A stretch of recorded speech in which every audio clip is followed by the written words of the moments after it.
Neemias capítulo 2, verso 1, versículo 10. No mês de Nissan, no ano 20º do rei Artaxerxes, uma vez posto o vinho diante dele, eu o tomei para oferecer e lhe dei. Ora, eu nunca antes estivera triste diante dele.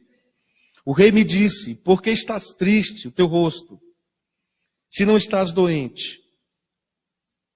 Tem de ser tristeza do coração. Então temi sobremaneira e lhe respondi: viva o rei para sempre.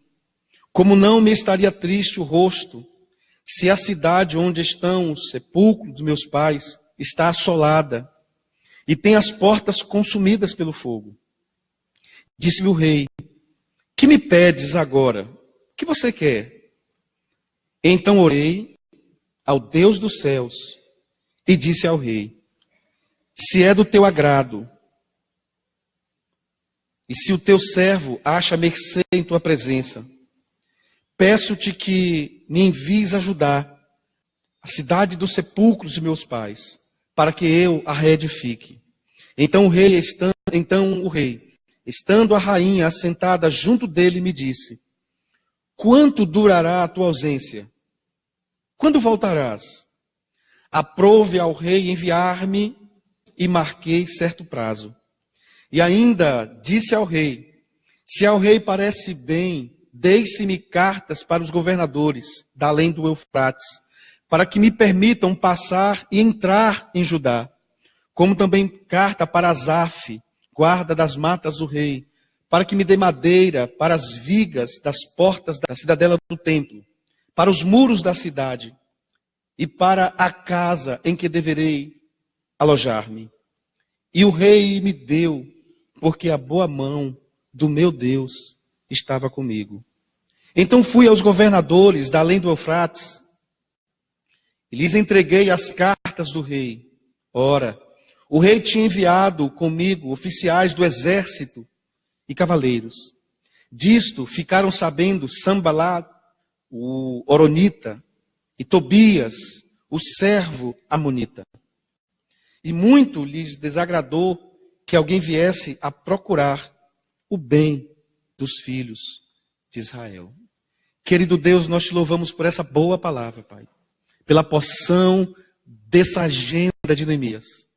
Te agradecemos pela sensibilidade de Neemias. Te agradecemos, ó Deus, pela cristandade no coração de Neemias. Te agradecemos por um ambiente, por uma ambiência topograficamente tão injusta, tão incerta nos arredores do coração de Neemias, mas por uma retidão profunda na alma de Neemias, na confiança que ele tinha em Deus. Te agradecemos pela experiência que recebemos, pelas dores de Neemias. Te agradecemos pela sensibilidade desenvolvida em nós, pelo que Neemias viveu.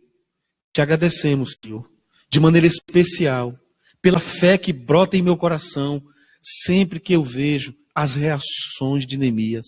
Eu te louvo, Senhor, mas te louvo do fundo do meu coração e tento passar isso pelos meus irmãos. Como a vida de Neemias me inspira a ter uma vida de oração, a não me abater diante das avalanches da vida, a não, ó Deus, desistir diante das pancadas da caminhada cristã, a não me entregar, a não baixar a guarda diante dos solavancos da existência cristã. Que o Espírito Santo nos encha, nos preencha e que Ele fale ao nosso coração, em nome de Jesus. Queria que você lembrasse que Neemias está numa grande obra. A obra que Neemias foi convidado para fazer, o coração dele recebeu uma mensagem que nós não sabemos como, recebeu uma mensagem de Deus. Às vezes nós não entendemos o chamamento de Deus. Não é em vão que Deus põe, coloca, insere, injeta no coração de alguns crentes determinados sonhos. E às vezes nós não entendemos por que Deus faz isso. E Deus colocou no coração de Neemias. Neemias não recebe um sonho fruto do acaso, de uma historicidade. Neemias é inflamado por Deus. Neemias, introspectivamente, ele recebe o profundo toque do amor de Deus. E esse toque do amor de Deus na vida de Neemias cria um padrão espiritual em Neemias. Esse toque formou um padrão no coração de Neemias. E o padrão é o seguinte: eu não me conformo mais com a falência espiritual de ninguém próximo a mim. Eu não me conformo mais com o sofrimento do meu semelhante. Eu decreto para o meu coração: eu não aceito mais o sofrimento de ninguém à minha volta.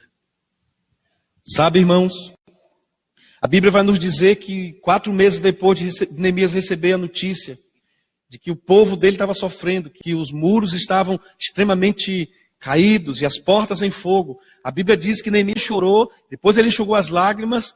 4 meses Neemias passou orando, e ele foi à presença do rei. E quando ele chega à presença do rei, ele chega de maneira diferente, ele chega triste. O rei olha para ele e diz assim: tem alguma coisa errada com você. O que está acontecendo? E o próprio rei chega a uma conclusão. O rei diz assim: você está com uma doença no coração. E isso só pode ser oriundo de um coração doente. O que eu posso fazer por você? Irmãos, eu não quero falar que Artaxerxes, esse rei, ele é um tipo de Deus. Mas desculpa a aplicação se você não gostar, mas eu penso num Deus. Todo momento que nós estamos com angústias no coração, tristes, cheios de lutas e problemas, que nós vamos à presença dele, ele diz: diga meu filho, diga minha filha. Me pergunte como é que eu te explico isso, eu não sei. Mas no meu coração eu tenho essa imagem. Eu não estou bem. Eu vou à presença do meu Senhor. Ele diz: o que é que você está precisando? O que é que está faltando em você? O que é que eu posso fazer por você?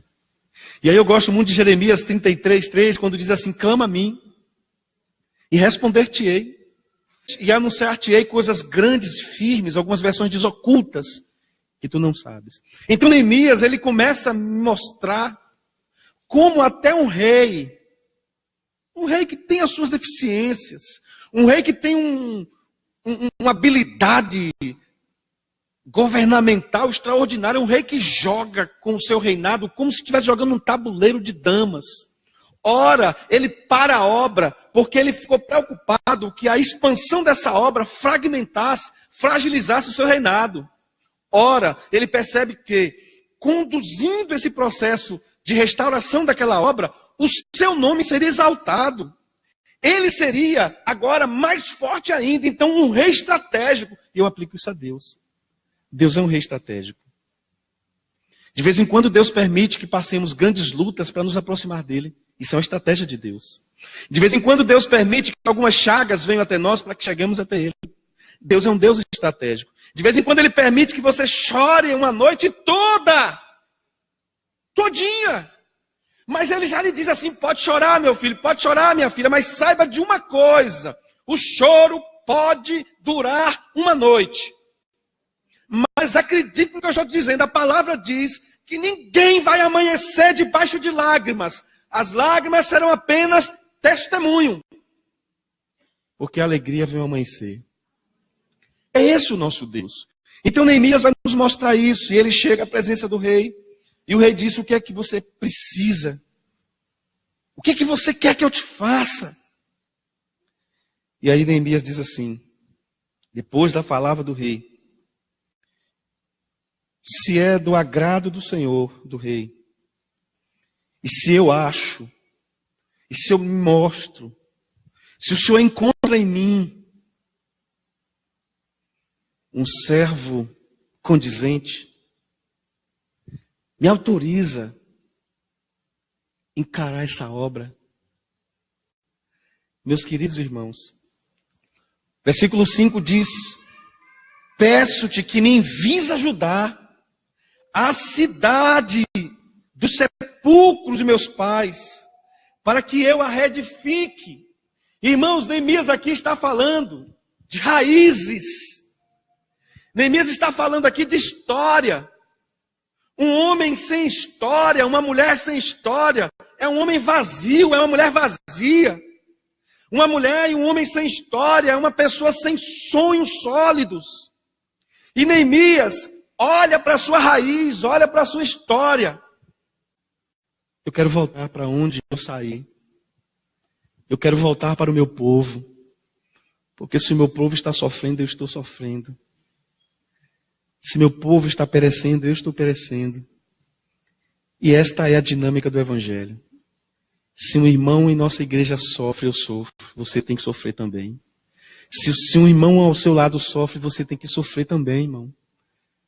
Mas para isso, nós precisamos quebrar todas as pedras do nosso coração.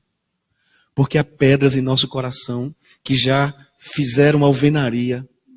E nessa alvenaria eu subi, estou em cima dela. E agora eu me basto. Eu me sou suficiente. O outro que espera. Quando essas pedras, quando essa alvenaria no coração são destruídas, eu começo a olhar o outro no mesmo nível. E se ele sofre, eu sofro. Se ele se alegra, eu me alegro. Louvado seja o nome do Senhor. Então Neemias começa, irmãos, nesse processo pós-exílico. Ele começa a criar estratégias. Depois da oração, ele começa a criar estratégias. Observe que Neemias primeiro chora, depois ele ora, depois ele busca tudo que é necessário para o início da obra. E a primeira coisa que Neemias busca é a direção de Deus. Observe que Neemias só vai ao rei depois de ir ao rei dos reis. O nosso problema é que muitas vezes nós queremos os reis dessa terra e nos esquecemos que há um rei dos reis que está sobre todos e diante dele um dia se dobrará todo o joelho e toda a língua confessará que ele de fato é esse rei. Então Neemias faz o caminho certinho. Ele vai ao rei dos reis e depois ele vai ao rei. E ele pede ao rei, que ousadia de Neemias, irmãos. Me dê seguranças. Me dê cartas que legitimem a minha missão. Neemias ali, irmãos, ele constitui um missionário, um governador missionário. E ele sai em sua missão. Observe o que diz o versículo 7. Ainda disse ao rei, se ao rei parece bem, deixe-me cartas para os governadores da além do Eufrates.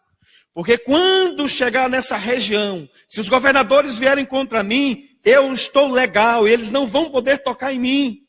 E ele diz mais, ele diz, para que permitam que eu passe, como também me dê carta para Asaf. Asaf era um guardião daquela floresta. Vamos lá para que Asaf receba uma autorização para fazer o desmatamento necessário. Não é bom fazer isso não. Mas naquela época, fazer o desmatamento necessário. Então Asaf seria o responsável em dar todo o material para Neemias fazer aquela obra. Meus irmãos, nós ainda vamos chegar lá. Mas uma obra dessas, há pelo menos 3.000 anos atrás, só para você ter ideia, o muro, ele devia ter no mínimo 12 metros de altura. Pelo menos 6,5 metros de largura. Pensa aí, que muro. 52 dias. Esse povo terminou a construção desse muro. Quando Deus está numa obra, numa causa, os milagres acontecem. O capítulo começa com Neemias chorando. No final do capítulo, eles estão em festa, sorrindo, louvado seja o nome do Senhor. Enquanto você chora, Deus está preparando a festa para encerrar a sua história. Oh, Deus maravilhoso. Eu vou repetir, enquanto você chora, Deus está preparando a festa para o final da sua história. Então esse é o processo de Neemias. Neemias pede que tudo isso esteja à sua mão. Nós vamos perceber que Neemias está numa região estratégica, ele está na cidadela de Suzã. Nós vamos prestar atenção que Neemias, nesse tempo, Neemias estava, vamos dizer assim, na casa de praia do rei. Neemias era um sujeito extremamente abençoado. Só que agora Neemias disse, não basta ser abençoado, eu quero ser abençoador. Não basta receber as bênçãos, eu quero derramar bênçãos. E olha, preste bem atenção o que diz o versículo 8 no final, diz assim, e o rei me deu tudo o que eu pedi, porque a mão de Deus era comigo. eu queria fazer um ato profético com você. Se você quiser acreditar e quiser, queria que você levantasse sua mão assim. Assim. E fechasse os seus olhos. Diga comigo assim: eu sou o que sou. Eu tenho o que tenho. Pela graça de Deus. Porque a mão do Senhor está sobre mim. Nunca esqueça disso. Você tem o que tem, é o que é. Por causa da graça de Deus, a mão do Senhor está sobre ti. Louvado seja o nome do Senhor. Olha bem o que está dizendo esse texto no versículo 9. Neemias recebeu tudo isso. Ele percebeu que orou e percebeu que a mão de Deus estava sobre ele. Então ele disse: agora eu fui. Eu acho linda essa expressão. Olha o que diz o versículo 9. Então fui. Então o quê? Agora eu posso ir despreocupado.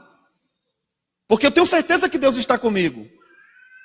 Eu posso ir despreocupado, porque eu tenho certeza que orei e não estou enganado. Eu posso ir despreocupado, porque eu não sou um clandestino no projeto de Deus. Eu posso ir despreocupado, porque eu sei que Deus vai na minha frente. E Deus vai fazendo tudo o que eu não posso fazer. O que eu posso fazer, faço eu. Mas o que eu não posso fazer, faz o meu Deus. Louvado seja o nome do Senhor. Então Neemias disse: eu fui. Fui aos governadores da além do Eufrates, entreguei-lhes a carta. Ora, o rei tinha enviado comigo oficiais do exército e cavaleiros. Olha que rei maravilhoso, usado por Deus. Disto ficaram sabendo Sambalate, o Horonita, Tobias, o servo amonita. E muito lhes desagradou que alguém viesse a procurar o bem dos filhos de Israel. Observe bem que nós temos aí, vamos colocar lá na frente, 3 oficiais, governadores de província. O Sambalate é o maior dos oficiais. É como se Sambalate fosse o grande governador deles. E Sambalate agora, ele começa a se articular e Sambalate mobiliza outros. Sambalate começa a mobilizar outros para que esses outros se unam a ele para destruir a obra de Neemias. Como Sambalate era um militar, Sambalate poderia usar força. Sambalate poderia usar suas armas. Mas Sambalate pensou: Neemias está indo legalmente, corretamente. O rei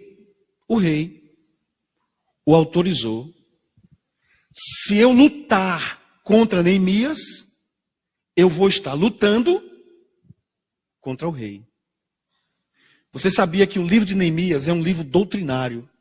É no livro de Neemias que nós vamos aprender a beleza e a estética mais pura da palavra de Deus.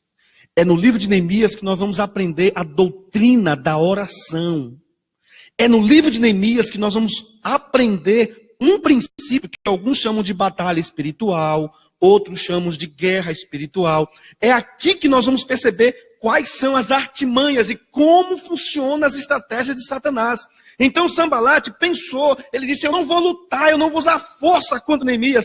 Então ele começou a fazer o quê? A primeira coisa que ele faz: disto ficaram sabendo. E isso foi desagrado para eles. Desagradou-lhe que alguém viesse a procurar o bem dos filhos de Israel. Então Sambalate, no fundo, ele não queria que Jerusalém fosse reedificada, reestruturada. Por quê, irmãos? Porque se Jerusalém ficasse com as suas muralhas todas prontinhas, Jerusalém se tornaria a nova fortaleza. E agora, Sambalate perderia o seu papel. Sambalate já não seria tão útil, já não teria tantos louvores. E as pessoas poderiam se refugiar em Jerusalém. Sabe por que o inimigo luta contra a igreja, irmãos? Você sabe por que o inimigo luta tanto querendo criar problemas e confusão na igreja? Porque o inimigo sabe que a igreja é uma fortaleza. E quando a gente está pregando a palavra, irmão, não precisa fazer nada. Um casal vem e entrega a vida a Jesus.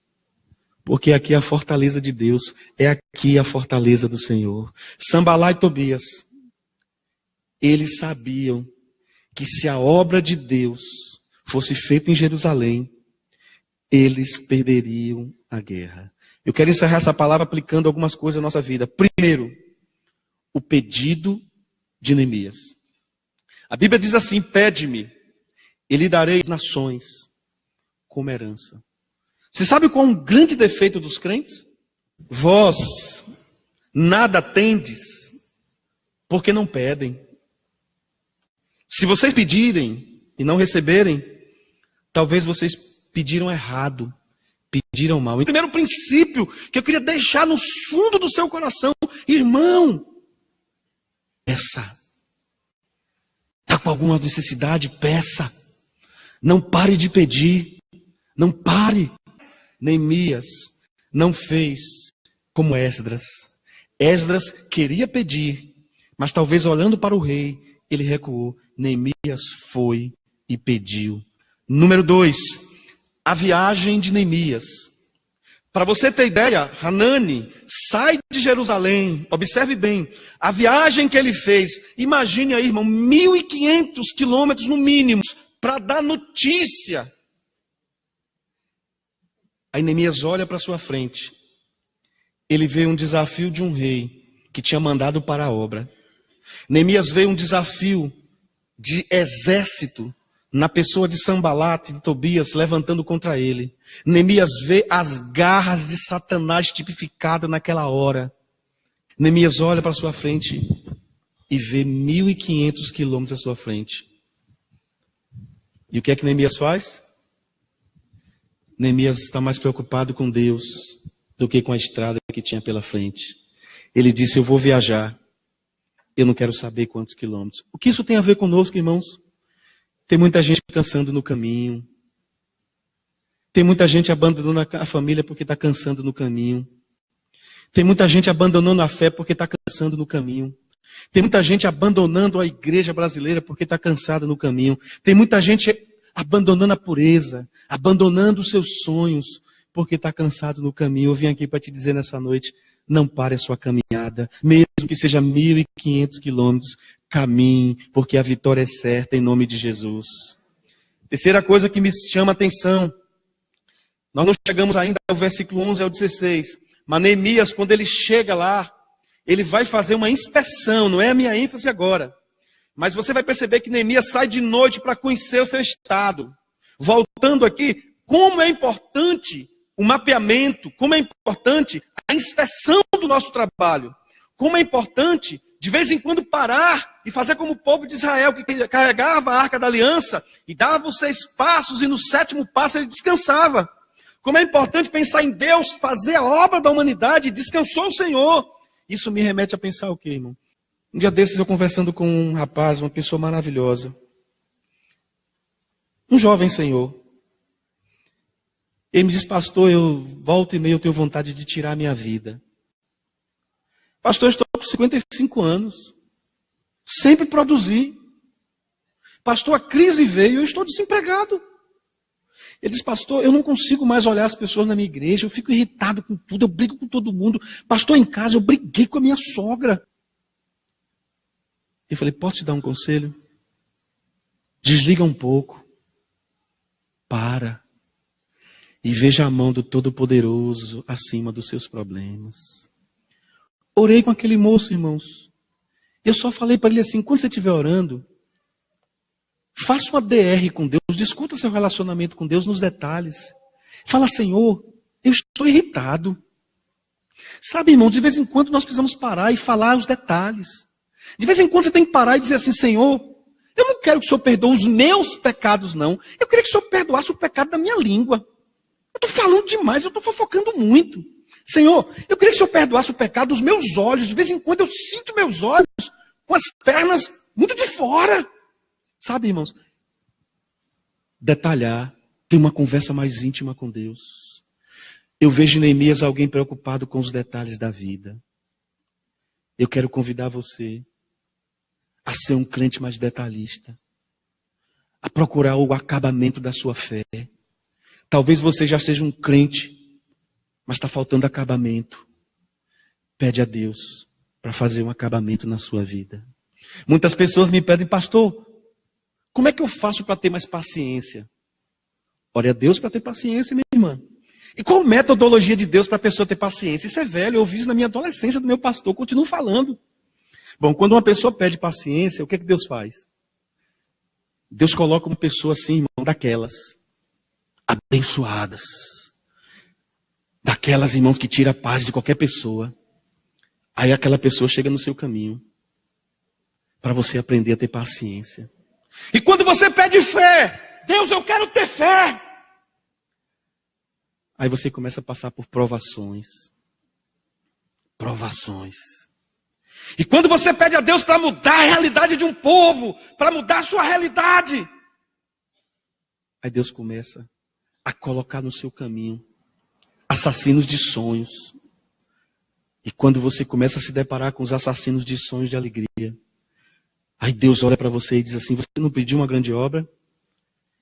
Todas as pessoas que querem uma grande obra de quebra recebem seus Sanbalates e seus Tobias. Se você quer uma grande obra na sua vida, escute o que eu estou te dizendo. Toda grande obra tem um Sanbalate, tem um Tobias. Tem o Deus de Israel acima de Sanbalate, de Tobias. Louvado seja o nome do Senhor. Vamos orar, meus irmãos? Vamos orar por essas pessoas que estão na internet, que estão em casa. Talvez você não pôde vir à igreja. Talvez você está em outra cidade, outro país. Talvez você tenha vivido lutas, batalhas. Talvez você olhando para o seu coração, você percebeu que tudo começou no seu coração, porque a Bíblia diz que é dele que procedem as saídas da vida. As muralhas foram rompidas. Talvez alguém chegou como um trator, derrubando a sua muralha lateral, e as outras foram caindo. Talvez as muralhas foram derrubadas na sua casa. Por mais que você tente dar explicação, mas você não consegue paz, porque as muralhas foram derrubadas. Talvez a sua finança, toda ela, foi comprometida pela queda das muralhas. Talvez o seu casamento, talvez os seus relacionamentos. Talvez você se tornou uma pessoa tão perfeccionista, que você começa a desenvolver até ódio pelas pessoas. As muralhas caíram de tal forma que você desenvolveu ódio lá pelo seu pai, pela sua mãe, porque as pessoas não fazem o que você pediu, o que você quer. Talvez você não entenda que enquanto você não restaurar as muralhas do seu coração, o milagre não vai acontecer. Eu vou repetir. Quem não consegue perdoar, quem não consegue amar quem vos persegue, está vulnerável. As muralhas caíram. Se você quer uma grande vitória na sua vida, busque a Deus para te ajudar a restaurar as muralhas do seu coração. Porque no final do capítulo, é o final da sua história, um tempo de festa te espera. Eu quero ser um Neemias na sua vida para te ajudar a reconstruir as muralhas no seu coração, para que você volte a ser a imagem e a semelhança de Cristo na adoração diária, diuturnamente com o Senhor. Você me visita, você é desviado, você é afastado, você nunca teve experiência com o Senhor. Eu vou fazer uma breve oração. Se você quiser entregar a sua vida a Jesus nessa noite, repita comigo na sua mente. Faça uma conversa com você mesmo, e se você quiser, nem aqui à frente eu te chamo.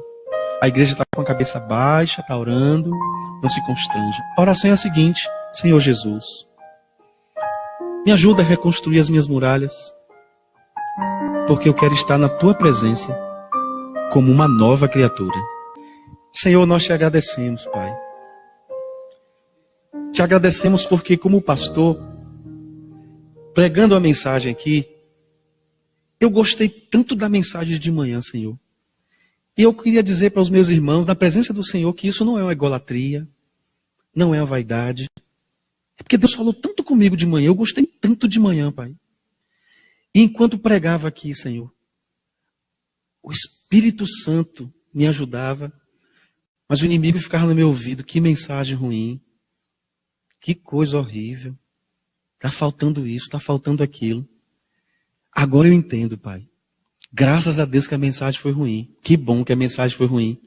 Porque enquanto a mensagem é ruim, o Espírito Santo aperfeiçoa as nossas fraquezas. E foi o Espírito Santo quem convenceu essas pessoas do pecado.